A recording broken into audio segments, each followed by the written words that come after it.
Madam Speaker, Honorable President and Deputy President, honorable members of this House, fellow South Africans, Bagaetsho, Dumelang. Indeed, at this very moment, a child is born in this country. That child will be born in a modern, high-tech hospital, most likely in a hospital that has a 3D scan. She will be surrounded by both her parents there. That same child will soon be taken home in a place that will be protected by private security. She'll later attend a school with teachers who are present all the time. And ultimately, she will be one of the few who will learn how to code and have opportunity.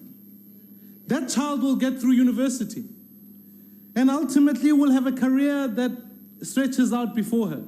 Of course, she'll have to work hard, but you can be guaranteed that in fact her future will always be there if she chooses to exercise that opportunity. But fellow South Africans, at the same time as all of that, there will be another child. O ke ngwana o tla tsalwang ko tleliniking. O e tla nna ngwana o tla bolaiwang ke tlala. That will be a child who will grow up in a community gripped by fear. She'll have no choice but to go to the school nearest to her. And she will know that even when she goes to school, there may not be teachers in that classroom. She will know that when she goes to that school, she will walk for kilometers if she's in a rural community. Ngwano o tlo nna go lekeisane mo eleng gore ditsotsi di tla be di mo tsenella mo ntlong. Maybe it might happen that she'll finish school. Maybe it might happen that she might get a degree. Maybe it might happen, but in truth, many of us are starting to know that if she's not one of the lucky ones, she's unlikely to work. She's unlikely to find a job. Fellow South Africans, this is the South Africa that we live in. This is our country. We live in two separate worlds. When we speak about inequality, it's not just a question of income inequality, it's an inequality of opportunity, it's an inequality of dreams, it's an inequality of possibilities. We live in a country of outsiders and insiders. And right now, we're making no headway in breaking down that wall between those who have and those who have not. And the tragedy is that on Thursday, the president in the evening gave a vision of a future of South Africa with high-tech cities, high-speed trains, and classrooms where children are taught to code and analyze data and no child goes hungry. Mr. President, I get that. My greatest fear is simply this, is that that will only be available to a few of our children and many of our kids in this country who will be left out of opportunity in our nation. It cannot be a South Africa for some and not a South Africa for all. And that's why in the DA we have a dream motivated by building one South Africa for all.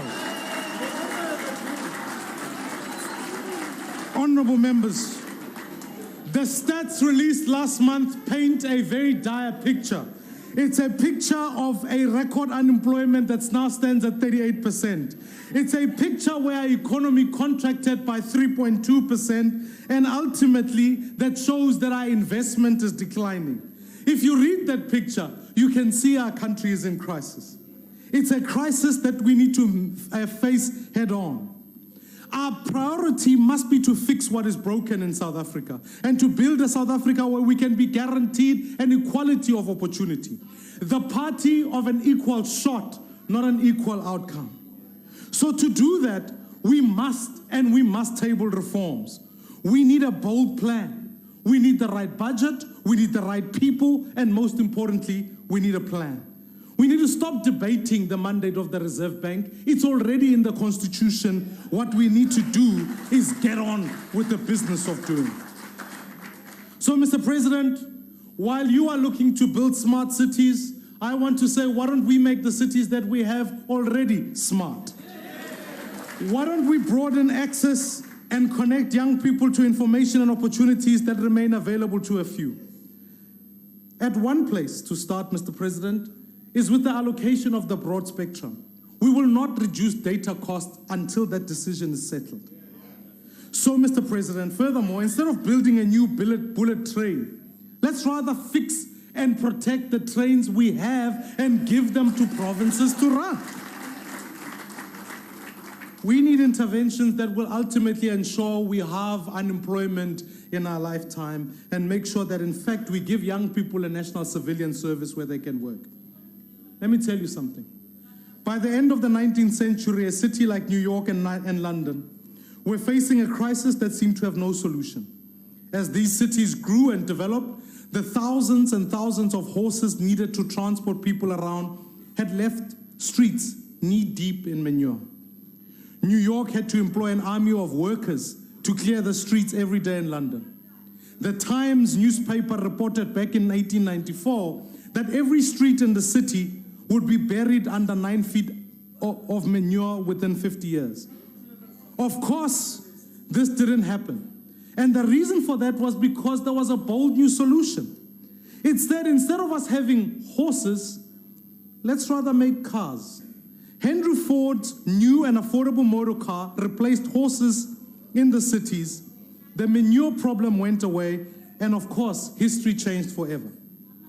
If we want to challenge the issues that we face today, we cannot be giving solutions that give us faster horses. What we need is bold new interventions that transition South Africa. All the president wanted to give us on Thursday is a faster horse. We need a plan, and we need one now urgently, towards a South Africa of a future. And this plan must respond to these 3 challenges, Mr. President. It must respond to what we're going to do around climate, what are we going to do around technology, and what are we going to do around disease management. So, we must ask ourselves these simple questions. What kind of South Africa do we want our children to inherit? What kind of skills do we need to help them with to step into the future? And can we make sure our population and our cities are resilient? These are questions we need to have. We no longer have the luxury of talking about climate. The fact of the matter is that even during these elections, we saw floods in KZN and a drought here in the Western Cape. So in truth, if we don't attend to this question and build cities that are resilient, it doesn't matter who's in government, South Africa will face difficult days ahead. Furthermore, elsewhere in the country, people are already responding to technology. We are using solutions like smartphone screening to detect cervical cancer. This must be something we include as part of our plans in rural healthcare. I hear everybody speaking about the 4th Industrial Revolution. Fellow South Africans, giving tablets to our children is not the 4th Industrial Revolution, that's the 3rd Industrial Revolution. We should be preparing our kids for jobs that don't exist. That's the job down. And so the overwhelming majority of our jobs are not going to come from mining or manufacturing. They're going to come from fields such as data mining, digital design, coding, and a host of technology-driven micro-enterprises. We need a plan that modernizes our economy for the future.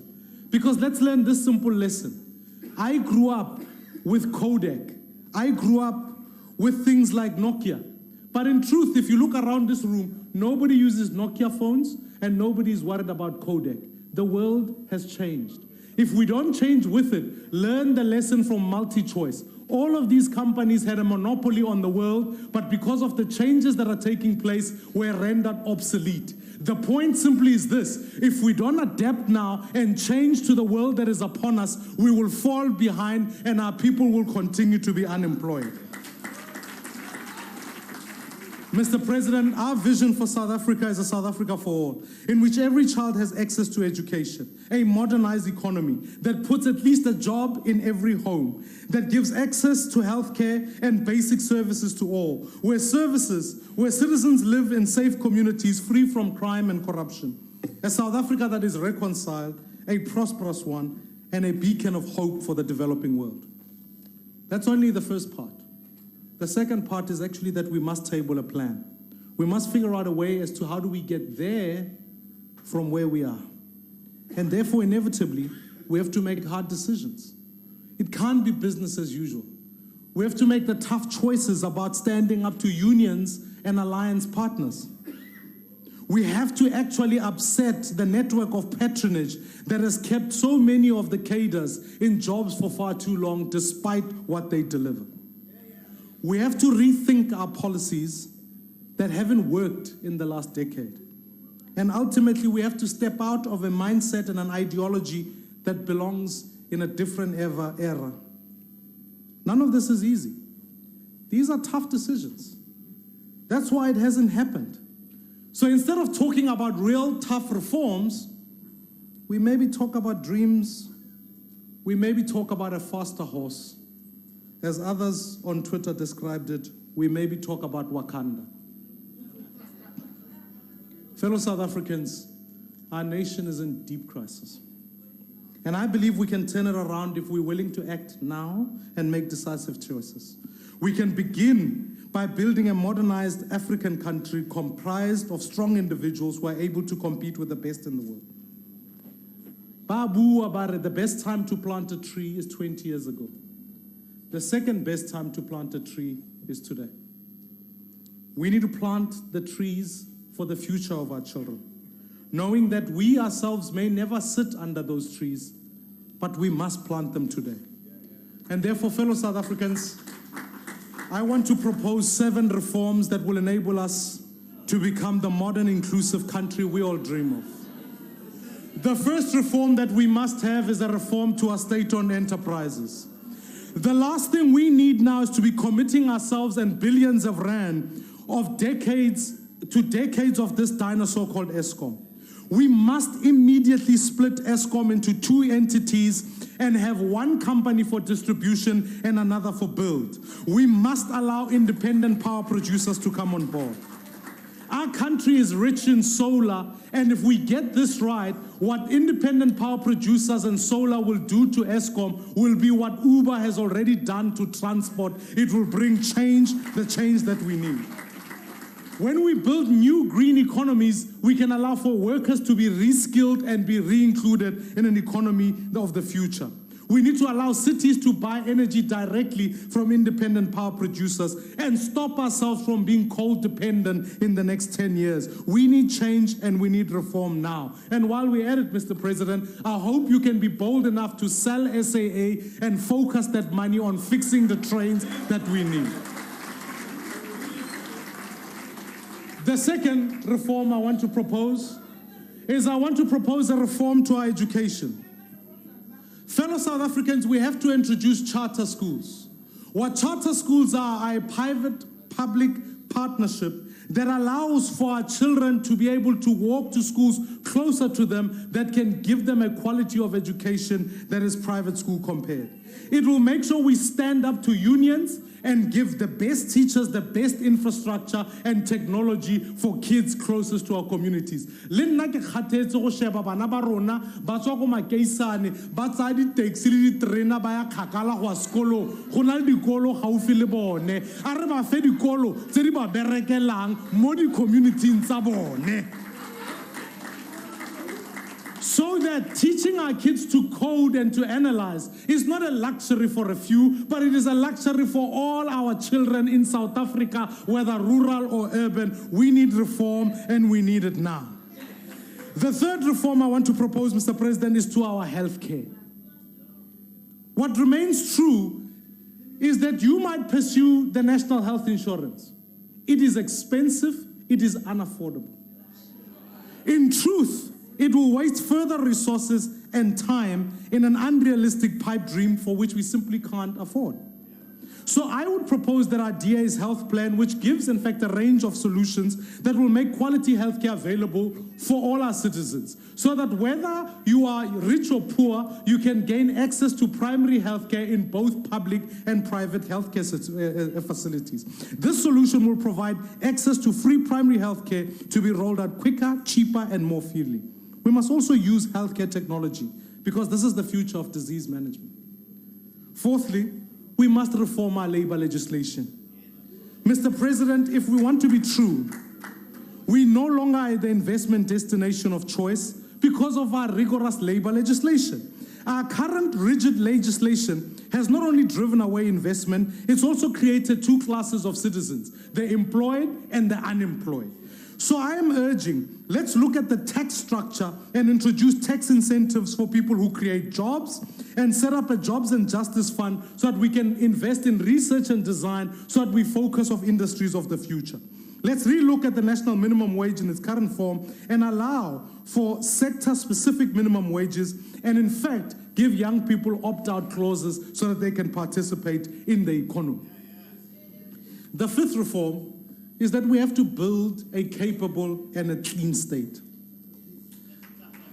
I find it shocking when we come here in Parliament after the revelations of the Zondo Commission have confirmed one thing, and through cadre deployment and monopoly politics, we've ended up with state capture.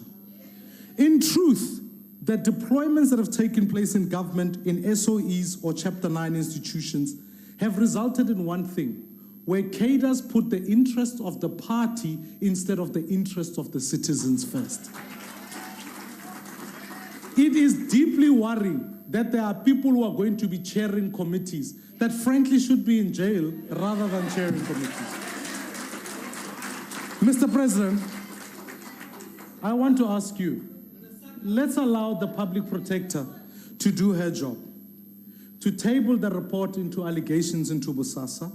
Let's set up a parliamentary ad hoc committee where you can come and give your version of the story, and let's stop delaying. Let's get to the bottom of this and clean out corruption once and for all in South Africa today.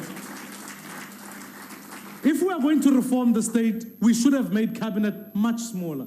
Instead, the president made it look as if he's cutting cabinet, introduced deputy ministers, doubled them up. I want to argue this case that we can reduce the state to 15 ministries, eradicate deputy ministers, and make sure money is available for the people of this country. The sixth reform I want to table is, in fact, that we must extend property ownership to millions of dispossessed South Africans. Our history is such that too many were dispossessed in both urban and rural. Therefore, let's give our citizens the privilege of being able to own, the right to own title. The right so that black and white South Africans must be able to access the benefit of owning private property as an economic asset that allows them to transfer wealth to future generations. While we're at it, let's give shareholding to younger South Africans so that they can transfer wealth so that one day we can say we did break the plan, the back of an apartheid plan where our people cannot transfer wealth from one generation to the next. The seventh reform I want to say, Mr. President, is that if we want to keep South Africans safe at home, in rural communities, on farms, let us give the South African police into a well-run, well-trained, highly professional crime-fighting units. Let us give this to the hands of the government in the provinces. Let us reform policing so that provinces can run it. Hand them over to provincial governments. Fellow South Africans, if we reform, we can begin a way to the future of South Africa. 10 years from now, I want to see a South Africa that looks completely different from today. We can have unemployment. DA governments are already forging ahead and have begun innovating, modernizing, and growing cities. That's where you govern, where we govern, you'll find unemployment is the lowest in the country due to our obsessive focus on city life. Today, Stellenbosch has already got an ecosystem in the most productive in Africa, employing over 40,000 people. More than Lagos, more than Nairobi combined, rightly earning the title of Africa's tech hub. In terms of renewable energy, 8 out of 10 municipalities in the Western Cape have already got laws in place for independent solar energy generation. And most of them want to sell energy back to the grid. This is what a city-led economic growth plan would look like. That's why we are taking this government to court to ask that they must give the right to the city of Cape Town to be able to generate energy for citizens here. And we will do it to all the cities. In terms of education, the DA-run Western Cape investment into the future of e-learning has already seen over 1.4 billion rands invested in the past 5 years. It's already delivered over 1,160 refreshed computer labs, 28,870 devices for learners, and 11,000 resources for our online portal. To date, 70% of all teachers are trained in e-training, and over 80% of the schools are connected to free internet. The Western Cape's retention rate from grade 10 to 12 is the highest in the country. And in healthcare, already we know that more of our citizens are connected online, and we keep 13 million of citizens online records to make sure we give effective healthcare. Fellow South Africans, we've already started working. We are working. So I want to appeal to you, Mr. President. I want to appeal to all South Africans. Let's work together to achieve this plan. I have pledged my support to assisting you when you've needed support, when you build South Africa. I want to ask you to help the places where the DA is in government so that we can continue the work that we have. I would urge you, Mr. President, let us free up small businesses to create work. Let us sell off our beleaguered SOEs. Let us modernize and de-unionize our children's basic education. We have a plan, and let's begin to work on it. I want to say this. Every single day in this country, I draw inspiration from the teacher who shows up in the classroom despite what is happening. I draw inspiration from the healthcare worker who goes to a hospital. I draw inspiration from the businessman who, even when confronted with profit and profit losses, still keeps people employed. And in this month, I think we need to draw inspiration from the young people of 1976. When they looked out and they realized that they could not spend their days dreaming, they decided to take to the streets and fight for what is rightfully theirs. Mr. President, time for talking is over. It is time for us to act right now. I thank you very much.